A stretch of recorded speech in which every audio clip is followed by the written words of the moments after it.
주시는 말씀 신약성서 사도행전 9장 1절에서 22절 말씀입니다.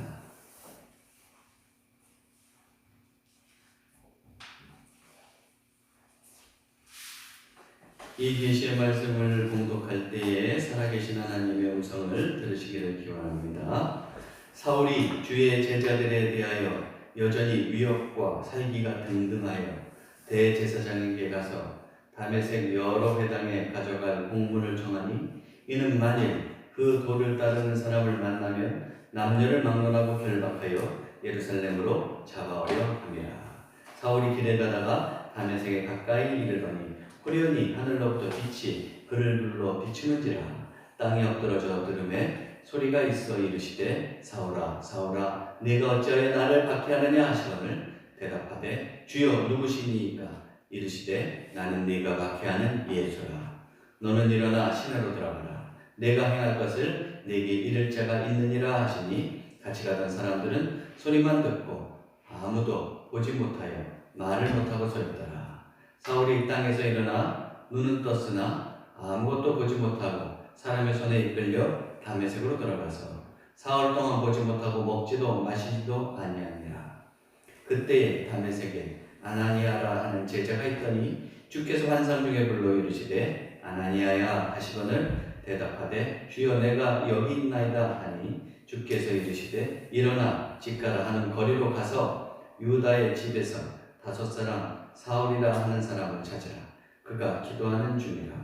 그가 아나니아라 하는 사람이 들어와서 자기에게 안수하여 다시 보게 하는 것을 보았느니라 하시거늘 아나니아가 대답하되 주여 이 사람에 대하여 내가 여러 사람에게 듣사온즉 그가 예루살렘에서 주의 성도에게 적지 않은 해를 끼쳤다 하더니 여기서도 주의 이름을 부르는 모든 사람을 결박할 권한을 대제사장들에게서 받았나이다 하거늘 주께서 이르시되 가라. 이 사람은 내 이름을 이방인과 임금들과 이스라엘 자손들에게 전하기 위하여 택한 나의 그릇이라.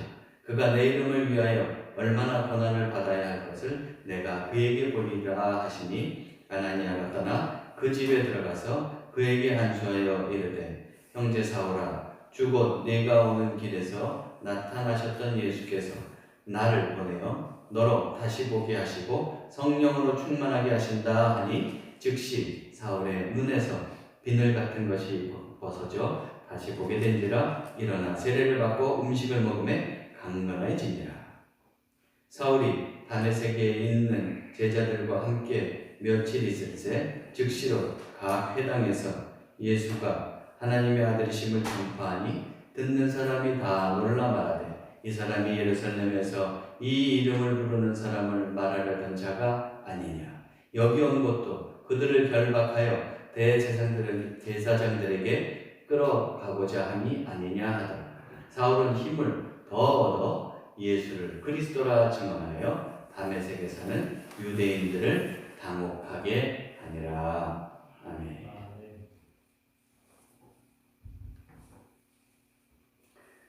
웰레스라고 하는 미국 작가가 있습니다. 그는 기독교 신앙에 대해서 굉장히 적개심을 품고 있던 불신자였습니다. 그는 이 세상을 자기가 떠나기 전에 기독교를 반대하는 큰 작품을 하나 써가지고 세상을 깜짝 놀라게 만들고 또한 사람들이 그 작품만 읽으면 기독교를 떠나게 하고 싶었습니다. 그래서 많은 자료를 준비하고 또 마지막에는 이제 성경의 약점과 거짓 그리고 허구성을 폭로하기 위해서 성경을 처음부터 쭉 읽기 시작했어요. 그래서 창세기부터 쭉 읽어서 이제 복음서를 읽기 전에 그의 마음이 갑자기 뜨거워지기 시작했습니다. 그뿐만 아니라 요한계시록을 다 읽기도 전에 그 돌 같은 마음이 이제 물같이 녹아내렸습니다. 결국 그는 큰 감동을 받고 그리스도께 항복했습니다. 그리고 그는 그 이후로 기독교를 농락했던 그 붓을 꺾어버리고 이제 새로운 곳으로 그리스도의 사랑과 구원을 주제로 한 그런 만민의 아주 심금을 울리는 그런 글을 쓰고 싶었습니다. 그래서 그 글을 쓰기 시작했는데 그래서 완성된 것이 뭐냐? 여러분들도 영화로 잘 아는 벤허가 바로 이 작품을 이제 기초로 해서 만들어진 영화입니다. 똑같이 이제 작품은 벤허인데요. 웰러스는 처음에는 반기독교적인 사람이었지만 마지막에는 뜨거운 그리스도인이 되는 그런 반전 인생을 살았습니다. 2000년 전에도 그런 반전 인생을 산 사람이 있습니다. 그 사람이 누굽니까? 바로 사도 바울이죠. 사도 바울은 어떻습니까? 기독교를 탄압하고 말살하려고 했고, 그리고 그리스도를 믿는 사람들은 다 잡아들이려고 했던 사람입니다. 그러나 그가 변하여 예수 그리스도를 열렬히 전하는 사람이 되었습니다. 오늘 본문 말씀은 바로 그런 사도 바울이 이제 예수 그리스도의 부르심을 받는 이야기입니다. 사도행전에서는 아직까지 우리가 보는 본문까지 보면 바울이라고 표현하고 있지 않고 사울이라고 하고 있습니다. 바울과 사울은 바울의 두 이름이라고 보면 되겠습니다. 큰 의미를 그렇게 두지 않아도 되겠습니다. 오늘 본문까지 사울이라고 나오기 때문에 저는 오늘 사울이라는 표현을 쓰겠습니다. 오늘 말씀을 통해서 이제 예수 그리스도께서는 그런 사울을 부르고 계신데, 이 말씀을 통해서 부르심을 받은 자들은 과연 어떻게 살아야 되는지 함께 여러분과 은혜를 이제 나눠보고자 합니다. 첫째로, 부르심을 받는 자는 어떻게 살아야 됩니까? 부르심을 받은 자는 깨져야 됩니다. 뭐가 깨져야 됩니까? 무엇보다도 나의 잘못된 가치관, 생각, 그리고 나의 그릇된 자아가 깨져야 됩니다. 바울은 본디 유대의 율법을 철저히 배우고 또 철저히 지키면서 살아간 자칭 정인입니다. 그는 기독교를 극도로 혐오하면서 기독교 척결에 앞장섰던 사람입니다. 그는 스데반이 순교할 때 그 현장에 있으면서 그가 죽는 것이 아주 당연하게 여겼던 사람이기도 합니다. 그래서 사도행전 8장 1절에 보면 사울은 그가 죽임을 당함을 마땅히 여기더라 그랬습니다. 그렇게 스데반이 죽는 걸 마땅하다 생각했던 사람입니다. 오직 유대교에만 충실했고 다른 것에 있어서는 아주 배타적이고, 그리고 기독교인들은 다 없어져야 되는 존재로 생각했기 때문에 스데반이 죽는 것도 마땅하다고 생각했던 것이죠. 그는 이제 더 많은 기독교인들을 잡아들이기를 원했어요. 그래서 대제사장에 가서 이제 그 체포권을 받죠. 그 공문을 받는 겁니다. 그래서 1절 오늘 본문 2절을 보면 사울이 주의 제자들에 대하여 여전히 위협과 살기가 등등하여 대제사장에게 가서 다메섹 여러 회당에 가져갈 공문을 청하니, 이는 만일 그 도를 따르는 사람을 만나면 남녀를 막론하고 결박하여 예루살렘으로 잡아오려 함이라. 대제사장에게 증명서를 요구한 거죠. 그래서 다메섹에 가서 거기 기독교인이 있으면 거기서 잡아올 수 있도록 허락해달라고 하는 그런 증명서를 원했던 겁니다. 그래서 그 공문을 이제 발급받아가지고 그래가지고 다메섹으로 달려가는 거죠. 그런데 다메섹에 거의 다다를 무렵에 문제가 생겼어요. 예상치 않은 그런 경험을 하게 됩니다. 그건 뭡니까? 갑자기 하늘에서 아주 밝은 빛이 비추는 거예요. 3절에 보니까 사울이 길을 가다가 다메섹에 가까이 이르더니, 거기 가까이 갔어요. 그런데 호련히 하늘로부터 빛이 그를 둘러 비추는지라 했어요. 이 빛이 과연 어떤 빛입니까? 사도행전 26장을 보면 사도 바울이 아그리파 왕에게 이제 다메섹 도상에 있었던 일을 회상하는 내용이 나옵니다. 거기서 그는 이 빛에 대해서도 언급하고 있는데 그 빛이 해보다 더 밝았다 그랬어요. 사도행전 26장 13절에 보면 왕이여 정오가 되어 길에서 보니 하늘로부터 해보다 더 밝은 빛이 나와 내 동행들을 둘러 비추는지라. 해보다도 더 밝은 아주 눈부신 그런 빛이 사도 바울을 비췄던 겁니다. 과연 이 빛이 무슨 빛입니까? 한마디로 얘기하면 예수 그리스도의 빛이었습니다. 일찍이 예수님은 당신 자신을 어떻게 언급하셨느냐? 요한복음 8장 12절에 보면 나는 세상의 빛이니 나를 따르는 자는 어두움에 다니지 아니하고 생명의 빛을 얻으리라. 예수님은 당신을 빛이라 그랬어요. 근데 이 빛인데, 세상의 빛인데 그 예수님께서 비춰주시는 빛은 생명의 빛이에요. 그래서 예수님을 따르면 생명에 이르게 되는 것이죠. 그런데 사도 바울을 한번 생각해 보십시오. 사도 바울은 지금 율법을 금과 옥조로 여기고 있습니다. 율법을 지키는 것이 생명에 이르는 것이라고 생각하고 있어요. 그것뿐만 아니라 이제 마땅히 기독교인을 핍박하고 잡아들이고 그리고 죽이는 것이 자기가 가는 생명의 길이라고 오해하고 있습니다. 그러나 그것은 자신이 보기에 바른 길이지 그리스도께서 보시기에 바른 길은 아닙니다. 그렇기에 예수님께서는 자신의 빛을 그 사울에게 비춰주시는 겁니다. 제가 사울이라고 얘기한다고 하면서 또 바울이라고 말하기도 하는데 여러분 그거는 조금 제가 바울이라고 많이 이제 하다가 보니까 오는 그 혼돈이니까 여러분이 좀 이해를 해주시기 바랍니다. 예수 그리스도의 빛이 이제 사울을 비추는 순간 사울은 어떡합니까? 그 빛이 너무 강렬해서 엎어지고 말았어요. 근데 엎어졌는데 그때 호련히 한 음성이 들려옵니다. 4절에 보니까 땅에 엎드러져 들음에 소리가 있어 이르시되 사울아 사울아 네가 어찌하여 나를 박해하느냐 하시고 다른 사람이 어떻게 되는지 모르겠는데 사울은 그 강렬한 빛에 그냥 엎어져요. 그 빛은 무엇보다도 사울을 조명하고 있습니다. 그래서 엎어졌는데 그때 호련히 음성이 들려온 거예요. 사울아 사울아 네가 어찌하여 나를 박해하느냐. 이때 이 음성을 들었을 때 이 사울이 어땠을까요? 사울이 굉장히 두려웠을 거예요. 종교학자인 루돌프 오토는 뭐라고 했느냐. 이렇게 신적인 경험을 할 때 사람이 그랬을 때 미스테리움 트레멘두 뭐냐면 두렵고 신비스러운 그런 경외감을 느낀다 그랬어요. 그러니 이 지금 예수 그리스도의 임재를 경험하는 이 지금 사울은 어떻겠어요? 사울도 역시 두려웠어요. 아주 두려운 마음이 엄습해 왔습니다. 그래서 그는 떨리는 목소리로 대답합니다. 대답하되 주여 누구십니까? 주여 누구십니까? 당신 누구요? 이렇게 물어보지도 못해요.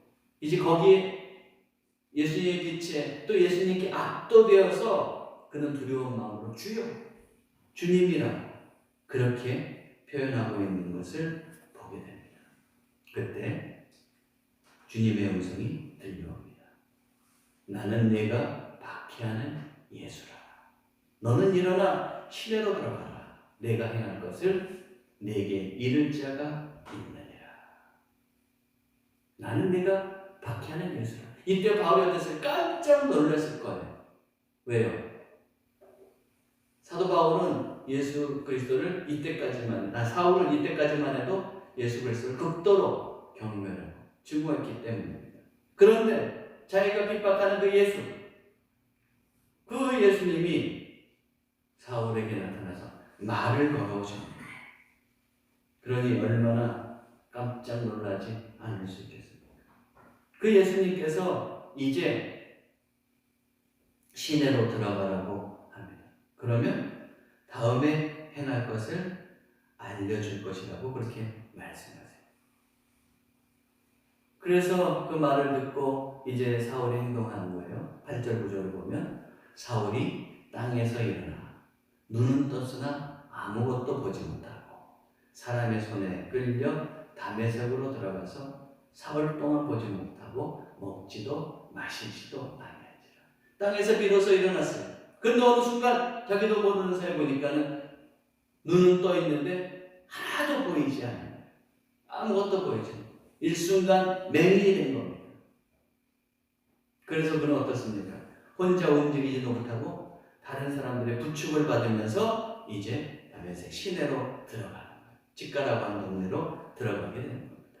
그리고 사흘 동안 보지도 먹지도 마시지도 않으면서 있게 되는 겁니다. 왜 먹지도 마시지도 않았을까요? 아마도 사울은 그때 3일 동안 금식하는 것 같아요. 나에게 왜 이런 일이 일어났는가? 이제 하나님께 금식하면서 기도하면서 여쭤보는 거겠죠. 그 답을 찾고 싶었던 겁니다. 예수님께서는 빛을 통하여 바울을 거꾸로 들이시고 볼 수 없게 만드셨습니다. 왜 그렇게 하셨을까요? 사울이 자기의 고집대로, 자기의 생각대로 살아가는 것을 철저히 깨트리기 위해서였습니다. 사울이 그때까지 가지고 있던 생각, 고집 이런 걸 부수지 않고는 그는 예수님 보시기에 합당한 사람이 될 수 없습니다. 예수님께서 주시는 사명을 감당할 수 없습니다. 그런 것에 눈이 멀어야 됩니다.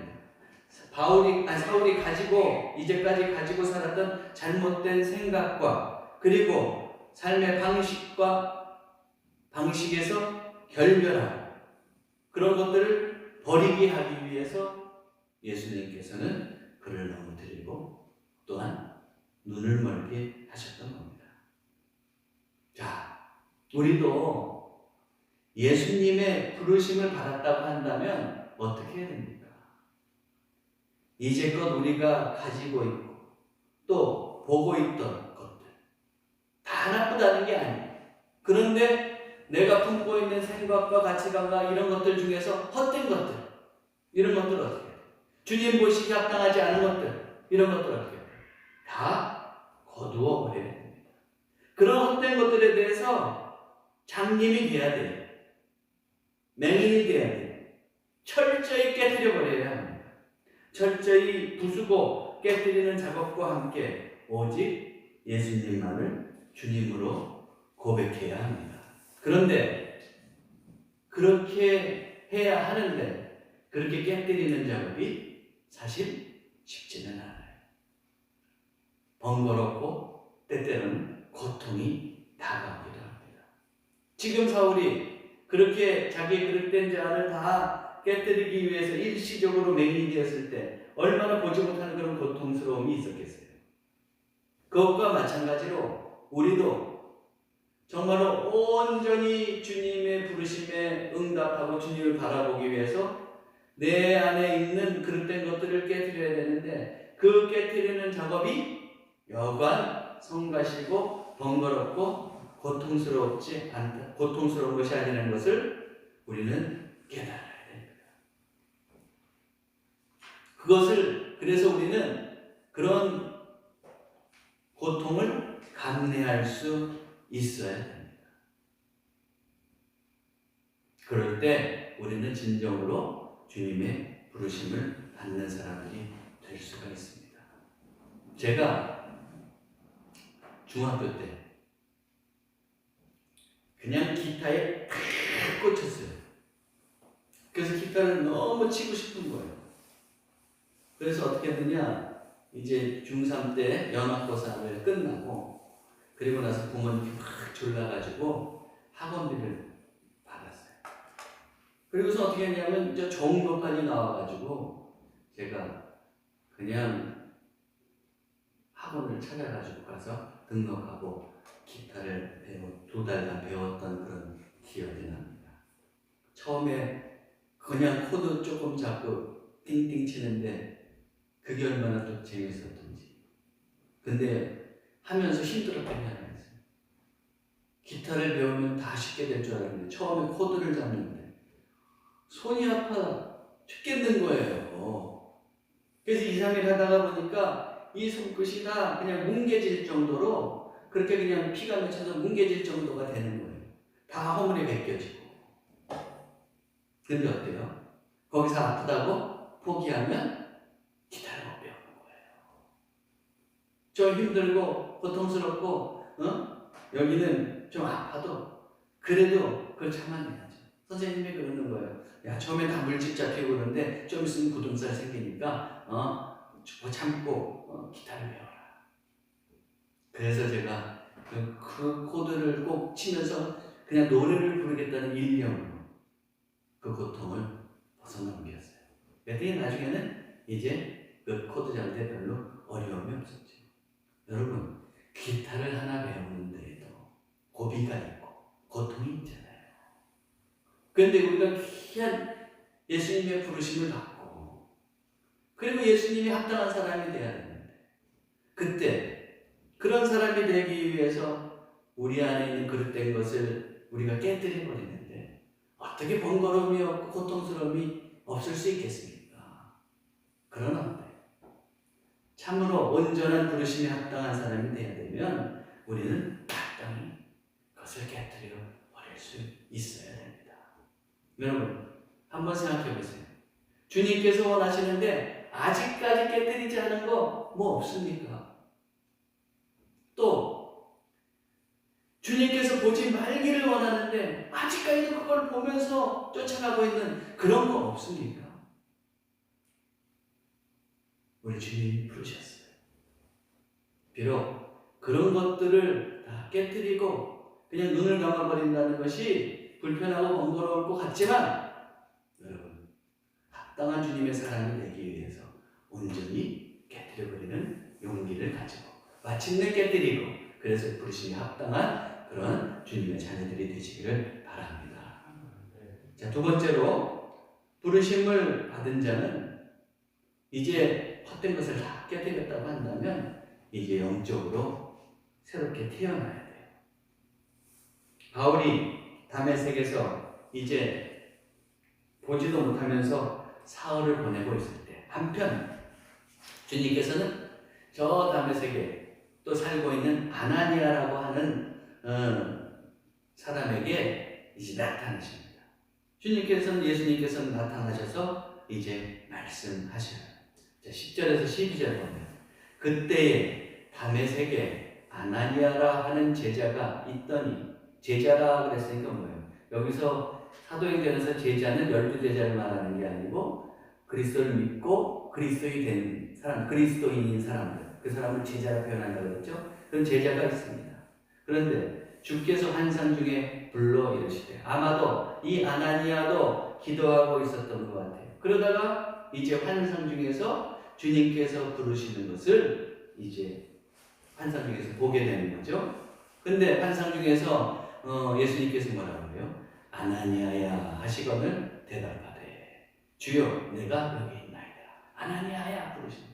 그래서 즉각 아나니아가 대답한 거예요. 제가 여기 있습니다.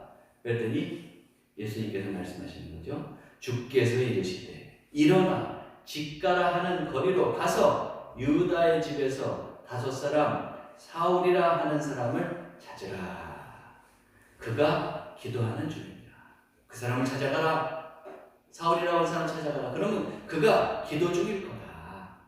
그런데 뭐라고 그러셨어요? 또 그가 아나니아라 하는 사람이 들어와서 자기에게 안수하여 다시 보게 하는 것을 보았느니라 하시거늘. 그러니까 뭐예요?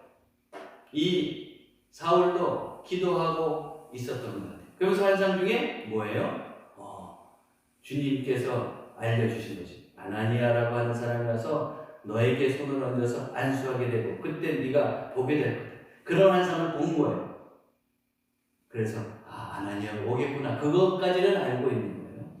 그것까지도 다 보여줬다. 그러니까 너는 사울에게 가라. 아나니아에게 그렇게 말하는 겁니다. 그런데 아나니아는 이런 말씀을 들었어요. 그럼 여러분들 같으면 어떻게 하겠어요? 여러분은 믿음이 좋으시니까 예, 알겠습니다. 곧장 가실 거예요. 그런데 아나니아는 주저해요. 왜 주저합니까? 이유가 있어요. 13절 14절 보니까 아나니아가 대답하되 주여 이 사람에 대하여 내가 여러 사람에게 듣사온즉 그가 예루살렘에서 주의 성도에게 적지 않은 해를 끼쳤다 하더니 여기서도 주의 이름을 부르는 모든 사람을 결박할 권한을 대제사장들에게 에게서 받았나이다 하더니 한마디로 뭐라고요? 아니 지금 아나니아가 지금 예수님께 얘기하는 겁니다. 아니 지금 사울이라고 하는 사람, 저 사람이 예루살렘에서 기독교인들을 핍박했던 사람 아닙니까? 그래서 우리 성도들에게 많은 해를 끼쳤는데, 그런데 그가 그냥 이 다메섹에도 그냥 그 기독교인들을 잡아갈 권한을 가지고 제사장에게 그런 권한을 받아가지고 오는 거 아닙니까? 그런데 꼭 가야 됩니까? 이렇게 지금 질문하고 있는 거예요. 이때 예수님께서 그 사울에게 가야 되는 이유, 사울을 향한 그 계획을 말씀해 주세요. 하나님에게. 15절 16절 뭐라고 합니까? 주께서 이르시되 가라. 이 사람은 내 이름을 이방인과 임금들과 이스라엘 자손들에게 전하기 위하여 택한 나의 버릇이라. 한마디로 이 사울이 이제는 이방인에게 복음을 전할 사람입니다. 내 이름을 전할 사람입니다. 예수님의 이름을 전할 사람으로 택했다는 거예요. 그 일을 해야 되기 때문에 이제 너는 가야 된다. 그런데 그런 일을 해야 되는 사울, 그에게 이런 어마어마한 사명이 주어짐과 동시에 또 하나 그에게 주어진 것이 있습니다. 그게 뭡니까? 그가 내 이름을 위하여 얼마나 고난을 받아야 할 것을 내가 그에게 보이게 하시니. 그는 그런 큰 일을 하는데 그 일을 할 때 고난도 받게 될 거다. 그런 말씀을 이제 예수님께서 하시는 거예요. 그래서 어떻게 합니까? 아나니아가 저 사울에게 그런 큰 위대한 예수님의 계획이 있는 것을 알고 이제 예수님의 뜻을 받들어 순종하고 바울에게 용감하게 나아가는 것이죠. 그래서 17절 보면 아나니아가 떠나 그 집에 들어가서 그에게 안수하여 이르되 형제 사울아 주 곧 네가 오는 길에서 나타나셨던 예수께서 나를 보내어 너로 다시 보게 하시고 성령으로 충만하게 하신다 하니. 예수님께서 사울 형제, 예수님께서 이제 나를 당신에게 보내셨어. 그래서 내가 안수하는 순간 당신이 다시 보게 되고 그리고 성령 충만하게 하십니다. 그래요. 그러면서 아나니아가 사울에게 손을 댔겠죠. 그러면 두 가지 일이 일어나야 됩니다. 무슨 일과 무슨 일이 일어납니까? 두 가지. 사울이 다시 보게 되고 성령 충만해지. 그러니까 아마 아나니아가 사울에게 안수하는 순간 사울이 성령 충만해졌어요. 그리고 성령 충만함과 동시에 어떤 일이 일어났느냐? 18절에서 19절을 보면 즉시 사울의 눈에서 비늘 같은 것이 벗겨져 다시 보게 된지라. 일어나 세례를 받고 음식을 먹음에 강건하여지니라. 세례를 받았다 그랬어요. 세례를 받았다는 건 뭐예요? 세례를 받는다는 것은 뭐냐면 과거에 나는 죽고 이제 하나님의 사람으로 새롭게 태어나는 그런 의미에서 세례를 받는 겁니다. 그렇다고 한다면 그가 세례를 받았다는 것은 그는 새 사람이 되었다고 하는 표식이에요. 그는 드디어 새 사람이 되었어요. 예수님의 부르심을 받고 새 사람이 되었어요. 근데 이렇게 세례를 받고 새 사람이 되는데 어떻게 그가 그렇게 새 사람이 될 수 있었어요? 성령 충만해졌기 때문에. 성령 충만해졌을 때. 그가 성령 충만해졌을 때 3일 동안 이제 맹인이 되어갖고 보지도 못하면서 이게 무슨 일인가 그러면서 자기의 과거를 돌아보고 그러면서 예수님께서 왜 나를 부르셨을까? 그런 일들을 생각하고 있다가 아나니아에게 안수를 받으면서 성령이 충만해지면서 모든 의문들이 어떻게 되는 거예요? 사라지는 거예요. 그러면서 그는 새로운 삶을 살게 돼요. 자, 여러분, 사울은 부르심을 받고 새로운 사람이 되었죠? 그런데 새로운 사람이 되는 데는 성령 충만함의 과정이 있었어요. 그것과 마찬가지로 우리도 부르심을 받으면 이제 새로워져야 돼요. 근데 어떻게 새로워집니까? 성령 충만해져야 되는 거예요. 성령 충만해져야 되는 거예요. 그때 우리도 사울처럼 이제 새로운 사람이 될 수 있습니다. 성령 충만해졌을 때 어떻게 되는 겁니까? 우리 마음의 눈을 가리고 있던 비늘이 비로소 떨어지기 시작하는 거예요. 그리하여 세상을 새롭게 보게 되는 거죠. 이제는 어떻게 됩니까? 그 성령 충만해져서 성령 충만해지면 예수님의 눈으로 세상을 보게 돼요. 예수님의 눈으로 사람들을 사랑하게 돼요. 예수님의 눈으로 행동하게 돼요. 여러분들도 신앙생활을 여태까지 해오면서 성령 충만해지셨던 경험이 있으시죠? 그때 어때요? 그때는 과거에 가졌던 모든 사고방식과는 정반대로 전혀 다른 방식으로 세상을 보게 됐던 경험 있으시죠? 제가 대학원을 다닐 때예요. 대학원을 다니고 있었는데 그때 이제 한 교회에서 전도사를 구한다고 해가지고 제가 그 교회에 지원을 하려고 했더니 다른 사람들 지원한 사람이 전혀 없는 거예요. 그래서 막 꺼리는 거예요. 그러면서 내가 그 교회에 지원한다니까 사람들이 다 말리는 거예요. 왜 그러냐 그랬더니 거기 너무 일이 많다는 거예요.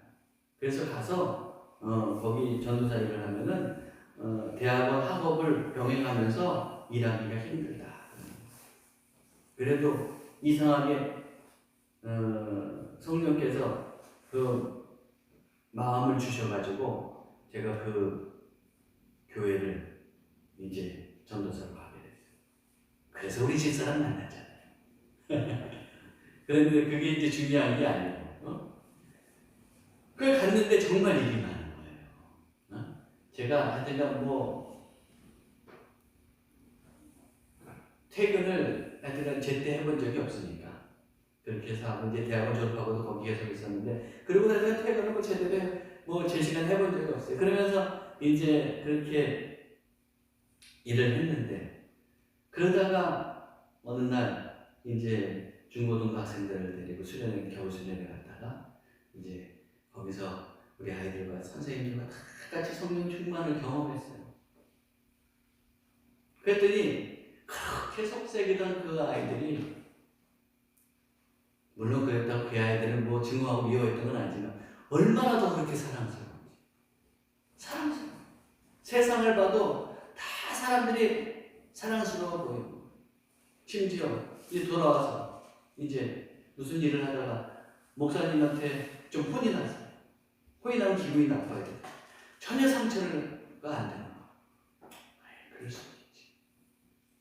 그리고 기꺼이 또 목사님을 사랑하고 또 심야기도회 끝나고 이제 그때 차가 없어서 제가 차도 빌려 타고 다녔는데 그 빌려 타고 이제 또 가는데 가는 길에 동행이 있으면 태워주고 싶어하고 제가 하여튼 어때요? 성령 충만해지니까 세상이 달라져요. 그리고 예전에 까칠했던 내 모습으로 세상을 보는 것이 아니고 예수님의 눈으로 세상을 보게 되잖아요. 그러면서 새롭게 태어나는 겁니다. 여러분, 그래요. 부르심을 받은 사람은 다 새롭게 태어나야 되는데 이게 내 힘으로 새롭게 태어날 수 있어요. 물론 나도 내 의지를 바꿔가면서 새롭게 살려고 노력은 해야 돼요. 그러나 근본적으로 어떻게 되냐면 성령께서 우리를 어루만져 주셔야 돼요. 성령 충만해져야 돼요. 그럴 때 어떻게 돼요? 나의 사고방식이 바뀌고 내가 세상을 보는 눈이 바뀌고 그래서 예수님의 눈으로 바라볼 수 있게 됩니다. 부르심을 받았으면 새로워진 사람이 되고 예수님의 새로워진 사람이 되어야 됩니다. 그러기 위해서는 성령 충만해야 됩니다. 여러분 어떠세요? 성령 충만해서 지금도 세상을 그렇게 예수님의 눈으로 바라보고 살아가십니까? 그런 적도 있었는데 어느 순간인가 그걸 다 망각하고 또 내 시각으로 돌아갔어. 그래서 내 시각으로 바라보면서 가정에서 내 배우자를 보면서 늘 불만스럽고 아유 왼수 이러고 있지는 않아요. 또 나의 옆에서 내가 만나는 모든 사람들 볼 때마다 불만스럽고 못마땅하고 그렇게 보이지는 않습니다. 이제 다시 주님의 부르심을 받았다는 것을 우리가 기억하고 새로워져야겠어요. 그러기 위해서 여러분들 성령 충만해지도록 주님께 간구하세요. 그래서 성령 충만해져서 정말로 예수님의 눈으로 바라보고 행동할 수 있는 그런 삶이 되시기를 바랍니다. 세 번째로 부르심을 받은 자는 이제 어떻게 살아가게 됩니까? 무엇보다도 예수님을 전하면서 살아가게 되는 거예요. 사울이 이제 그렇게 세례를 받고 그리스도인이 된 후에 가장 먼저 한 일이 뭐예요? 예수님을 전하는 일이었어요. 19절 하에서 20절 보세요. 사울이 다메섹에 있는 제자들과 함께 며칠 있을세. 이제 그리스도인들과 함께 며칠을 있게 된 겁니다. 그런데 그 있을 때 즉시로 한 일이 뭐야? 즉시로 각 회당에서 예수가 하나님의 아들이심을 전파해요. 회당은 뭐예요? 회당은 기독교인이 있는 곳이 아니에요. 유대인들이 모여 있는 곳이에요. 그런데 그 회당에 가서 어떻게 했냐면 예수님이 하나님의 아들이십니다. 이렇게 전합니다. 내가 예전에는 예수님을 핍박했지만 알고 보니까 예수님이 정말 하나님의 아들이십니다. 그러니까 우리가 예수 그리스도를 믿고 구원 받읍시다. 그렇게 전파하는 거예요. 그러니 이 말을 듣는 유대인들이 얼마나 당황스럽겠어요. 당황스러울 수밖에 없죠. 그래서 21절에 보니까 듣는 사람이 다 놀라 말하되 이 사람이 예루살렘에서 이 이름을 부르는 사람을 멸하던 자가 아니냐. 여기 온 것도 그들을 결박하여 대제사장들에게로 끌어가고자 함이 아니냐. 네. 당황스럽죠. 아니 저 사람이 여태까지 그렇게 예수의 이름을 부르는 사람들을 멸하려고 예루살렘에서 그랬는데, 그리고 여기에 온 것도 그 기독교인들을 잡아가려고 했는데 지금 뭔 소리 하는 거야? 예수님이 하나님의 아들이라고 하니. 그러면서 놀래, 정말 시체마로 놀래 자빠질 지경이 되는 것이죠. 그럼에도 불구하고 어때요? 바울은 더 예수 그리스도를 전합니다. 그래서 22절에 보니까 사울은 힘을 더 얻어 예수를 그리스도라고 증언하여 다메섹에 사는 유대인들을 당혹하게 합니다. 다 당황스러워하는데 그럴수록 사울은 더 힘을 얻어요. 그러면서 예수님이 그리스도라고 더 힘있게 증언해요. 그러니까 유대인들은 더 놀라게 되는 것이죠. 보세요. 사울이 예수님의 부르심을 받은 다음에 우선적으로 즉각한 것이 뭡니까? 예수님을 정하면서 사는 거예요. 특별히 부르심을 받았을 때 하나님의 일을 하는데 예수님께서 특별히 이방인의 사도로 삼고 복음을 전파하는 그런 사도가 되기를 원하셨기에 사울은 이제 어떻게 합니까? 즉시 복음을 증거하면서 살아가게 되는 것을 우리가 볼 수가 있었습니다. 우리도 부르심을 받았으면 하나님의 일을 해야 되는 겁니다. 다 우리에게도 하나님의 일을 할 사명이 주어져 있어요.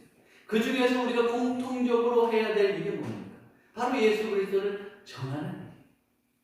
거기에 있어서는 우리가 예외가 있을 수 없습니다. 우리가 사도행전을 쭉 처음부터 지금 살펴보고 있지만 어떻습니까? 복음 전하는 것은 예수님의 지상 명령이요, 우리 그리스도인의 의무라는 것을 우리는 분명히 알 수가 있습니다. 그런데 현실에서는 어떻습니까? 그게 우리의 사명이라는 걸 알고 있음에도 불구하고 세상에 나아가면 우리는 망각하고 침묵하며 살 때가 많이 있습니다. 그러나 아나니아가 바울에게 갔듯이, 또 바울이 유대인에게 갔듯이 우리도 어떻게 해야 돼요? 예수 그리스도의 복음을 들고 세상으로 가야 돼요.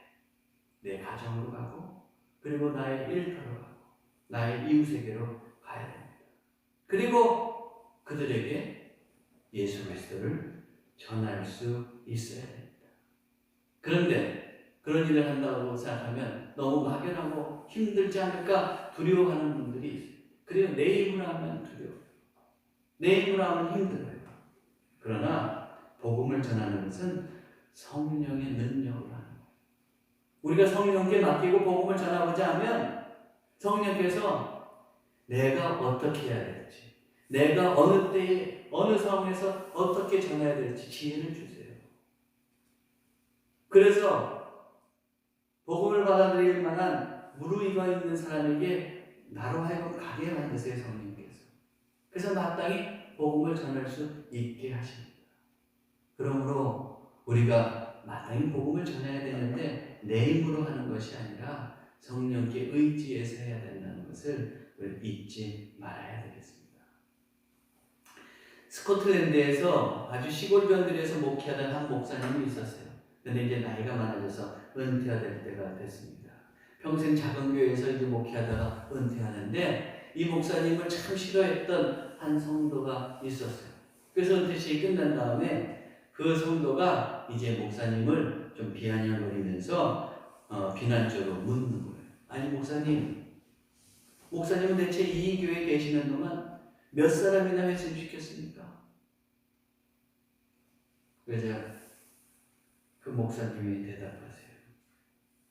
제 생각으로는 오직 한 사람이 회심했습니다. 그게 누구요? 로버트 모펫이라는 청년입니다. 오직 회심한 사람 한 사람이 로버트 모펫인데 이 로버트 모펫이 어떤 사람이냐? 나중에 얼마 있어서 아프리카 선교사인 거예요. 그래서 자기 선교지에 있는 모든 사람들에게 복음을 전했어요. 전부 족에게 복음을 전했습니다. 어때요? 한 사람이 주님의 부르심에 응답하니까. 그리고 진정으로 응답할 때 어떻게 됩니까? 그를 통하여서 엄청난 일이 일어나죠. 우리도 마찬가지예요. 나 한 사람 별거 아닌 것 같지만 하나님의 부르심에 또한 예수의 부르심에 우리가 진정으로 응답한다면 나를 통해서 하나님의 일은 이루어질 수 있습니다. 내가 생각하는 것 이상의 것들이 이루어질 수 있다는 것을 여러분들 기억하시고 주님의 부르심에 합당한 사람이 되어서 주님의 일을 감당하시고 무엇보다도 내 주변에 있는 사람에게 정말로 귀한 복음을 전하면서 살아가는 그런 귀한 성도님이 되시기를 주님의 이름으로 축원합니다. 기도하겠습니다.